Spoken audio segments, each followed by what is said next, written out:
Collins & Co.'s not-for-profit conference, Be Empowered Through Knowledge, is designed specifically for the not-for-profit sector. Our speakers are experts in this sector, and their practical approach provides not-for-profit board members and management with the opportunity to improve their skills and knowledge across a range of specialist topics. The conference also provides a great networking opportunity.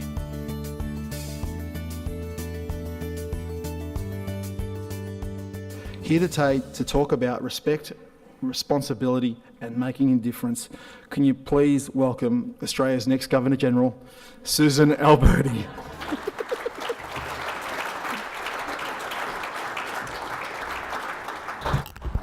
Well, good morning, everyone. Thank you, Fabio, for that introduction. I don't know about any of you, but when I walk into this ground, shivers run up my spine because I just want to remind you about 2 years ago, we won the premiership, Fabio. And I can recall a 170-year history, and to walk out onto that ground and hold that cup after 62 years, it's something that stays with me. And when I walked in here today, even though I came in the wrong lips, it was it's just incredible, the experience. But anyhow, thank you very much to the event organisers, ladies and gentlemen, and thank you so much for inviting me. But could I begin today by acknowledging the traditional owners of country in our state and their continuing connection to land, sea and community. I pay my respects to them and their cultures, and to the elders both past, present and future. I'm pleased to be here to speak to you this morning about respect, responsibility and making a difference, which is something I've tried to do throughout my entire adult life. This morning I'm going to touch on my personal journey and reflect on the lessons that I have learned along the way. I'm passionate about 3 things in life. I just want to clarify that. I do love my husband. He fits in there somewhere, but he's not with me today. But I do love him dearly, but I have 3 very strong passions in my life. Advancing the cause of women in sport and business, finding a cure for type 1 diabetes, and of course the AFL Western Bulldogs. And you'll understand by the time I'm finished this morning about my passions, and that's what you'll understand by the time I'm finished. So, I'm a proud graduate of the Victorian educational system, as Fabio alluded to. I grew up in the School of Hard Knocks. I grew up in Housing Commission. My father came out of the war. He was in the army, then he entered the police force. And I was born in Bairnsdale the year that Dad entered the police force. And we didn't have any money. There was not much left over after the war. So Dad put a deposit on a home here in Melbourne in the eastern suburbs, and we moved there, and I lived there my whole adult life until I was married. So I know what it is to have, and I know what it is to have not, and I know what it is to work hard. And I also know what it is to give back to the community that I live in, and how important it is to give back, doesn't matter how small it is, just to give back. Arguably, I became the first registered female builder in this state of Victoria. I was involved with our companies, Alberti and Dansu, from the very, very beginning, with my late husband Angelo. Angelino was his real name from the very beginning. Now, Angelo was a migrant. He came to Australia in 1959 at the age of 19. He had no money, no home, no family, no language. But he had a dream and a vision to be successful in Australia. Of course, he met me. We married very young. I was 21, he was 26. By the time he was 26, he was already a leader. But when he arrived in Australia, as he was walking down the gangplank, he was on a ship that was nothing like the Queen Mary, and it was quite rough, the whole trip. And I think he was seasick every day, and when he walked down the gangplank, he suffered a terrible appendicitis attack, and he was rushed to hospital, and he was very ill. But he had a dream and a vision to live in this country and to get on in the world, as said at 19. So, not long after, when we married, about 3 months after we were married, Angelo was boxing up some concrete and a stick went through his eye. It was a 42-degree day, nothing like it now, 35 and you go home. If you don't work, you don't get paid, how it was in those days in the 60s, 50s, 60s. As a result of that terrible accident where the stick went through his eye, he was in hospital about 12 or 13 times to try and save his eye, but in the end it had to be removed. And of course I had to learn very quickly all about building and construction, even though I was the girl in the back office all those years running the finances and everything else that was associated with business. So I became more and more involved in the business because the projects became more and more complex, but Angelo also was in and out of hospital. Then unfortunately, as a result of the medication he was taking for his eye, it impacted on his kidney, and he had to have his kidney removed. But not long after that, Angelo came to me and said, I want to become a naturalised Australian. I said, are you sure about this? I said, you've come from a beautiful part of the world. He came from Udine, which is northern Italy. He was blonde and blue-eyed and rather gorgeous. I thought he was anyhow. And I said, are you absolutely certain? He said, I'll always love the country I came from, Italy. He said, but I'm an Australian now. I'm here, I'm naturalised. I want to be naturalised and I want to live here. And this is my dream to be in this country. So 2 weeks after the accident, I cannot believe this, he wanted to become naturalised. He did at the Ferntree Gully Shire Hall, as it was known then. He was given a little tree and a Bible, and that tree is quite large now. I often go past to see how the tree's going.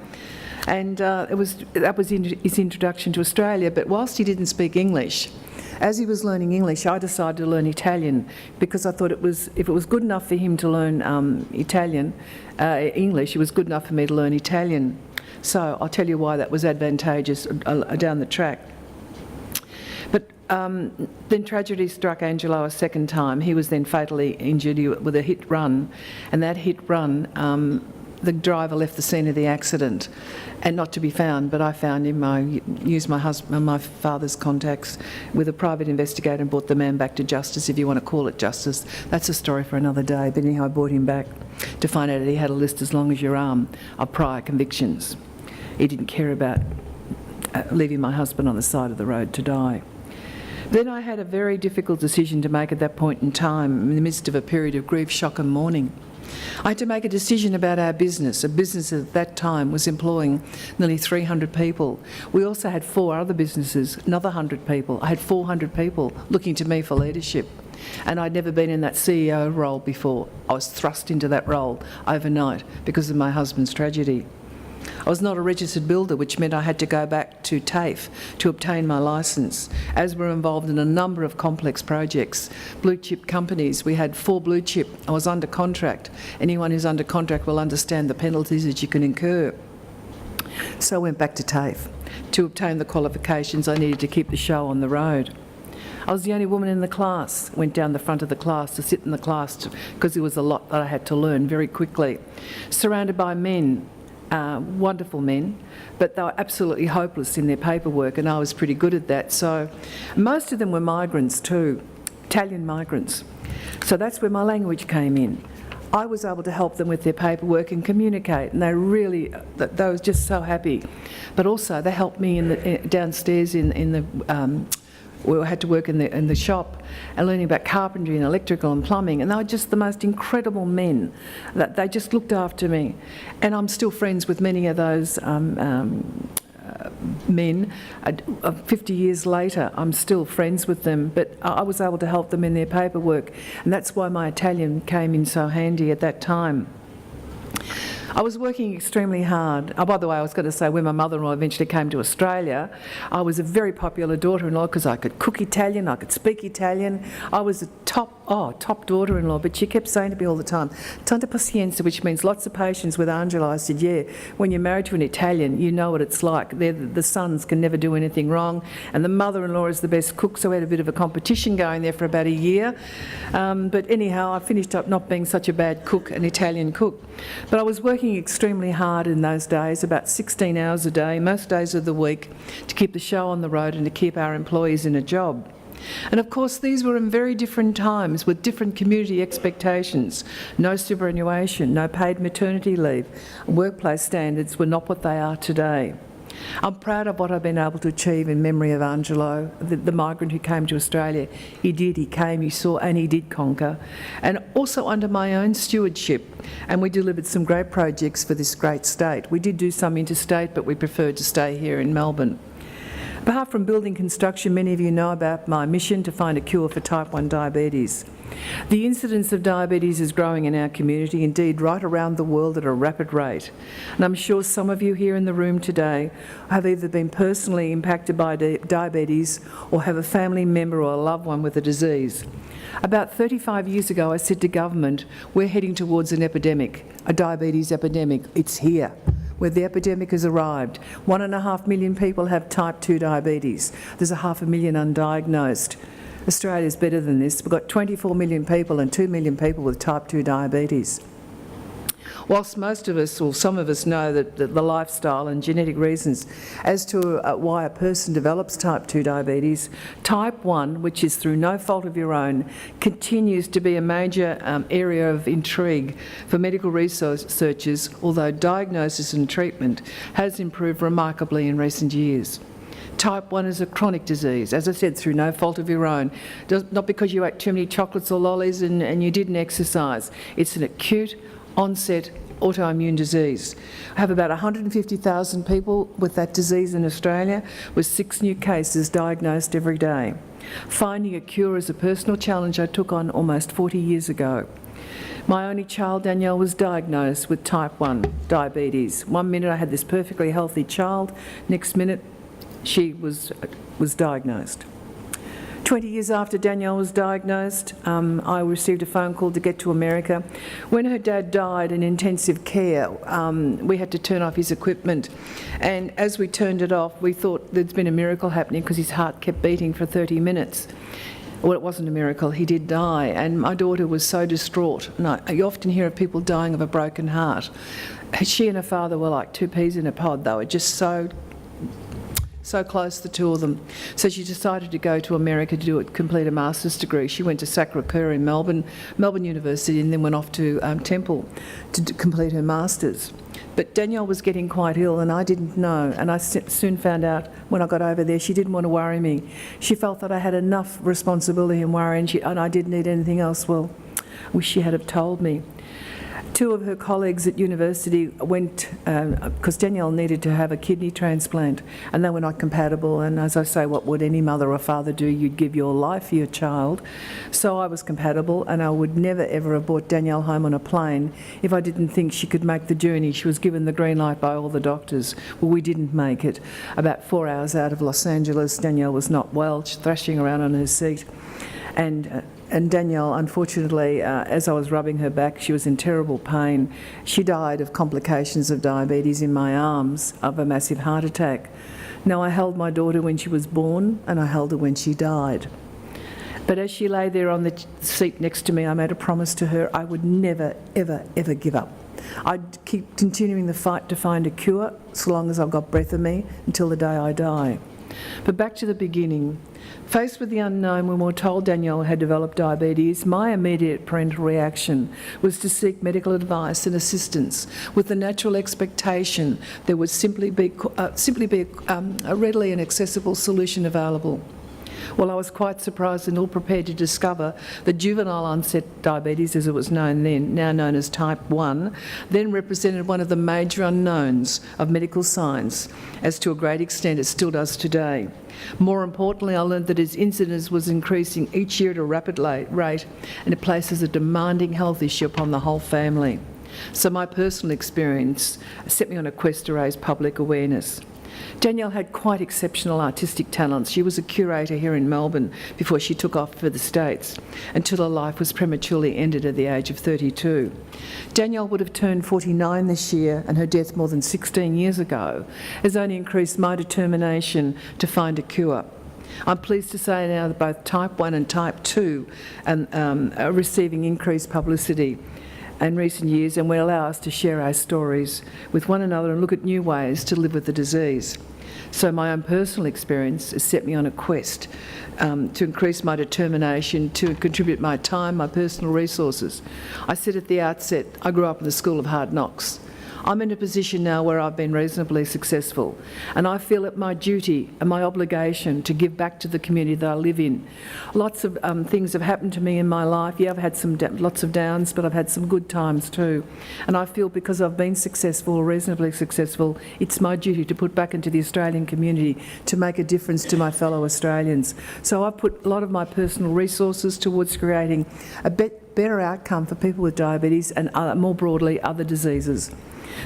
So I've had my own fair share of medical emergencies, and 9 months after Danielle died, I was then told I had cancer. Then was on a journey for 12 months fighting for my own life, and told I was very ill. And not long after that, I was then sent for an echocardiograph because I had a lot of radiation impacted on my heart. And then I had a heart attack on the machine, rushed to hospital, and then taken into the theatre, into the operating theatre, to discover that I needed open heart surgery. Came out with 5 blockages. Into intensive care, then it was my turn to go into intensive care.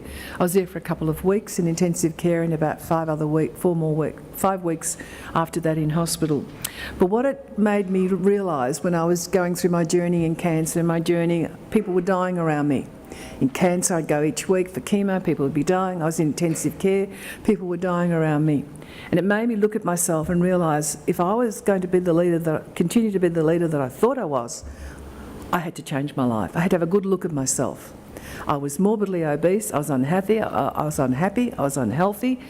And whilst I thought I was being a leader to everyone else, I was not looking after myself. I had all this staff looking after me, my daughter was ill, my mother, my father, my mother-in-law, they all died in the same year. I mean, it was just unbelievable what was going on. So I made some lifestyle changes as a result of that, by having a good look at myself, and to be able to then to lead, because people were looking to me. I always say and I know you're all leaders here today, if you do not have good health, you've got nothing in life. You cannot do anything unless you're healthy. So it's so important to be healthy. Look after number one, so you can go out and do all the wonderful things you're doing in the not-for-profit sector and making such a difference to the world that we live in. I learned a very hard lesson, and it took me to the brink of death on 2 occasions to make me realise what a fool I was, and I had to change my life. But of course, after spending considerable amount of time in hospital, as well as decades of engagement with the diabetes community, reinforces my belief that we must focus on the individual and not just the lab coats and research projects. Health and well-being, especially mental health, is more than just about looking at statistics, trends, cost-benefit analysis and the like, and all those important indicators that don't measure human frailty. We need to remember that behind every diagnosis or illness is a distraught sufferer grappling with the concept of living with a chronic disease for the rest of their life, and quite often concerned parents who are frightened at the prospect of micromanaging their child's sugar levels, carbohydrates and their like. When Danielle passed away, I promised I would work night and day to try and find better ways to treat and cure, and hopefully cure, diabetes. Danielle was my only child, my only daughter. I'd now lost my husband, then my mother, then my father. This is all in 2 years. And then my mother-in-law. My grief was immense, but I internalised a lot of it and put it into working hard and focusing on the things that make a difference. Enough about that. I think most of us like AFL, as Fabio alluded to this morning, but I'm going to talk to you about my involvement, and this is my journey and my story, about helping to establish a league of their own, the AFLW's Elite Women's Competition. This was a dream of mine that I was constantly told it was all too hard, that we wouldn't get the corporate support needed to sustain the competition, and even the girls weren't good enough to feature on primetime TV. Well, didn't we prove them all wrong? And I know there's some ladies here today that share what I'm saying. Well, this journey for me started, I hate to say it, about 60 years ago when I used to go to the Western Whitton Oval with my big brother to support the red, white and blue. The only way I was allowed to go there was with my father, who was a policeman, in a police car. It was pretty cool. The kids were scared of me, and they were even more scared of me when I got in the car to go home. Now, Dad won't get sacked now because he's gone to God, so it doesn't matter, but it was the only way I was allowed to go to the football. But he also encouraged me to join the cheer squad, and also I joined the cheer squad footy team, which was mixed. But I know when I joined when Dad said to me, when you join the cheer squad, you'll be safe. Well, yes, I was safe, but I never sat with my brother. But he didn't know that. My brother never dobbed on me. But how else do you meet boys if the cheer squad? So I guess you could say my claim to fame is I think I'm the only AFL director who's worked their way up from the cheer squad.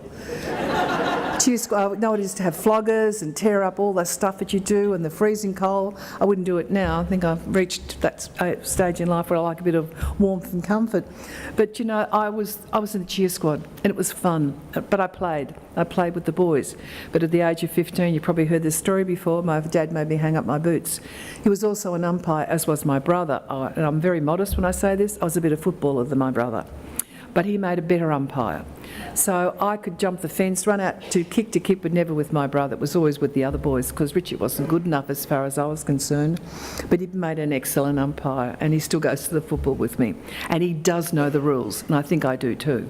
I hope so anyhow. So there have been many other wonderful people that have been on this journey for women's football, but this is my journey I'm talking about today. So I'm not going to take all the pride, all the accolades. It's nothing to do. It's just my journey. When I first became involved, the league was on the verge of collapse, with no money, no moral or on-ground support from the AFL or other football organisations. I couldn't understand why a sport which was played and loved by so many women didn't have the recognition and support it deserved.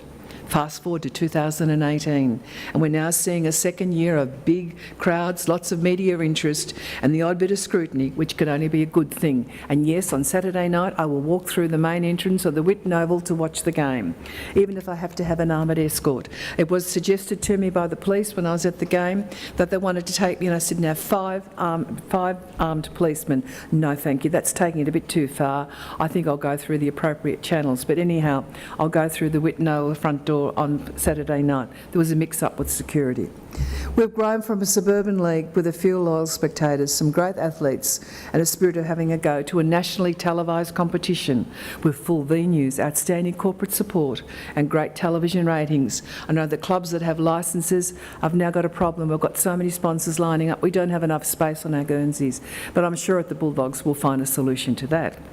Now, instead of exporting our best female players to other codes and sports, have traditionally nurtured and, more importantly, remunerated their female participants, we're attracting a whole range of female athletes to our great game. Women like Erin Phillips, who's already had so much success in the WNBA titles, basketball, including a Commonwealth Games gold medal.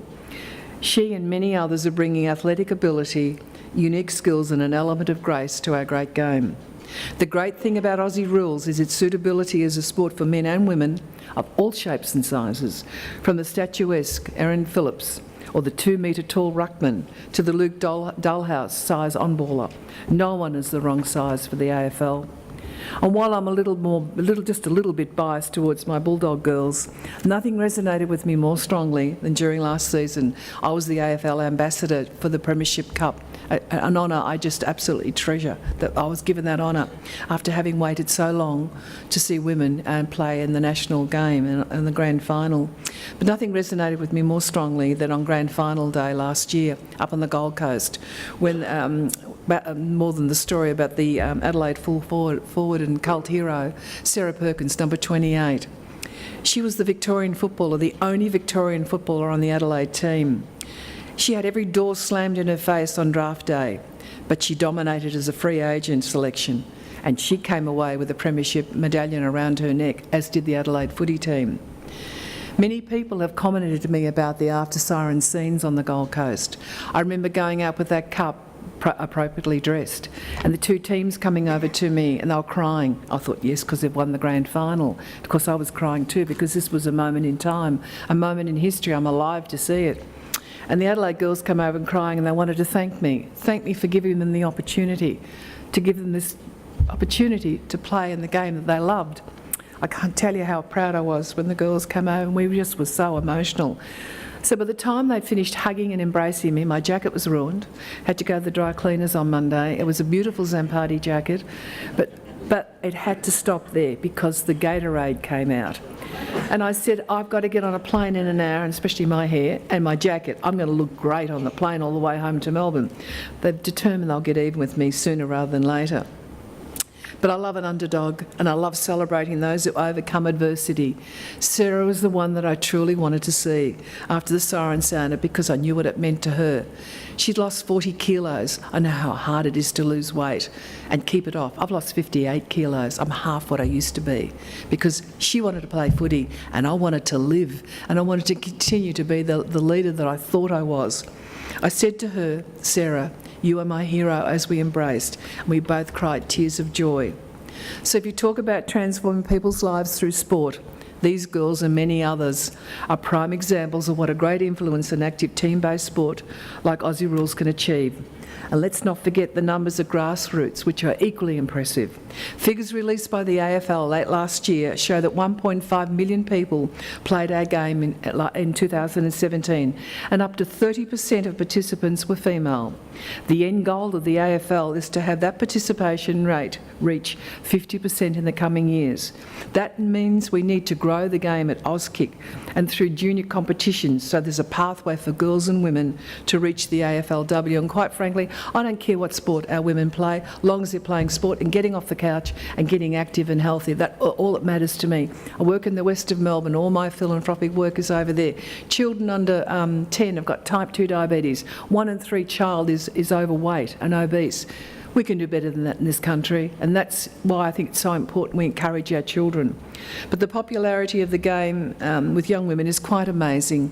I'm quite sure there are many in this room have daughters or sisters playing the game when a generation ago, or even just a few years back, this would never have been the case. There are now concerns there are not enough grounds to cope with the massive expansion of women's participation in Aussie rules, which really is a problem I never envisaged when I became involved in the game all those years ago. Where I live in Mount Eliza 3 years ago, 1 team. Now there's 9 teams with a waiting list. It's happening all around the country. I'm just so encouraged by the stories and feedback I receive from young girls and their parents about how excited they are to be involved in our great game. So the last few years has seen quite remarkable growth in women's football, but none of this progress should surprise anyone. It's a sport that for decades has had women make up nearly half the paying audience, a phenomenon that is unusual for a football code anywhere in the world. As many of you would be aware, women have always been involved in local football clubs as the coach, team manager, opening the canteen, running out the water, paying the bills, and quite often the team psychologist. So encouraging young women to play sport is also important for their physical and mental health. Playing a team sport is a great way to keep fit, active, and make friends who have a similar outlook on life. And I know when I embarked on trying to get fit, I didn't know where to go. I didn't want to go down to the gym. I'm not like a girl, and I was far too fat anyhow. I mean, I was sent to rehab for my heart, and they put me on a bike. Well, I never want to get on a bike again. My backside was so sore when I got off. I said, never ever again will I get on a bike. So the researchers said, try walking. 1 kilometre, 5 kilometres, 10 kilometres, huffing and puffing for 1 kilometre, and then 5 and then 10.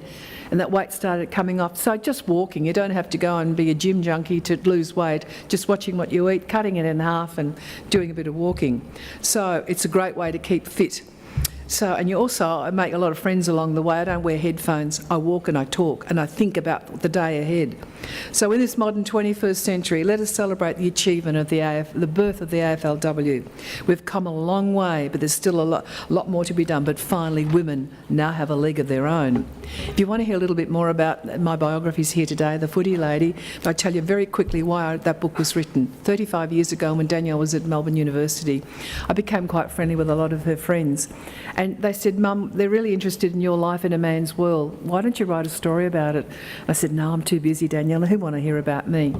Danielle must have known something 2 weeks before she died that I didn't pick up. She said, Mum, have you written that book? And I said, no. She said to me, promise me, Mum, one day you'll write that book because young women would love to hear about your life in a man's world. So with everything that I do and my contribution to society and to the community, it's all about making a difference and giving something back, which all of you do. So any royalties associated with that book go to medical research so I can put back into the community and make a difference and contribute to so many horrible, insidious diseases many of us have to put up with. So it took me a long time. I promised Danielle one day I would tell that story of our lives, but it took me a long period of time to find the courage since her passing for me to decide to finally tell all. Danielle would be very proud of me talking to you today about my journey in life and my passion for women and in sport and in business, the Western Bulldogs, and of course finding a cure for type 1. So my parting words to all of you today is to keep making the incredible difference that you are making in our community.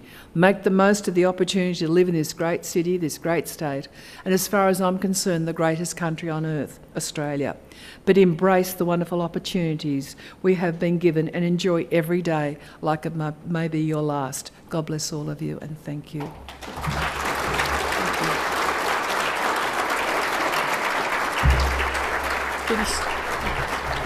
Thanks very much, Susan, or should I say grazie, Susanna.